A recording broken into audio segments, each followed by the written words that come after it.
সংযুক্ত আরব আমিরাতে তাপমাত্রা বেড়ে যাওয়ায় শ্রমিকদের স্বাস্থ্য সুরক্ষায় শুরু হয়েছে গ্রীষ্মকালীন মধ্যাহ্ন বিরতি।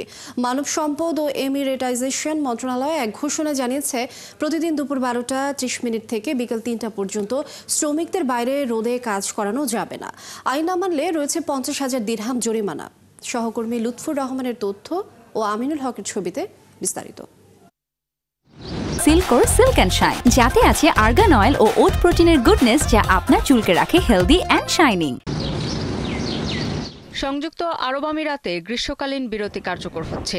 নিয়মটি চলবে আগামী 15ই সেপ্টেম্বর পর্যন্ত।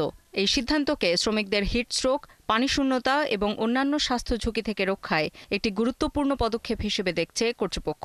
আইন মানার আহ্বান জানিয়েছে বাংলাদেশ মিশন। মধ্যাহ্ন বিরতি চলাকালীন সময়ে দুপুর 12:30 থেকে বিকেল 3টা পর্যন্ত রোদে কিংবা বাহিরে কাজ করা নিষেধ। আসুন আমরা সকলে গ্রীষ্মকালীন স্বাস্থ্যবিধি এবং আমিরাত সরকারের মধ্যাহ্ন বিরতির নিয়মাবলী মেনে চলি।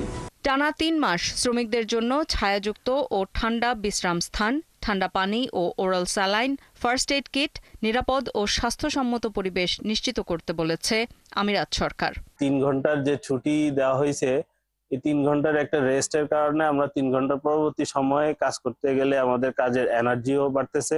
নজরদারি ও সচেতনতা নিয়ে দেশটির মন্ত্রণালয় জানিয়েছে, গত বছর 99% কোম্পানি এই আইন মেনে চলেছে। এবছরও বিভিন্ন মনিটরিং টিম মাঠে থাকবে এবং হটলাইন ও অনলাইন প্ল্যাটফর্মে অভিযোগ গ্রহণ করা হবে। আমরা সকলে এই আইন মেনে চলার চেষ্টা করব এবং যারা বাইরে কাজ করে তাদেরকে বোঝানোর চেষ্টা করব তারা যেন এই গরমের ভিতরে বাইরে কাজ করে ক্ষতিগ্রস্ত না হয় এবং সরকারের আইন কানুন মেনে চলে। অতিরিক্ত গরমের কারণে কর্মস্থলে মৃত্যুবরণ ঠেকানো এবং শ্রমিকের স্বাস্থ্য সুরক্ষার আইন করায় খুশি আমিরাতের প্রায় 12 লাখ প্রবাসী বাংলাদেশি।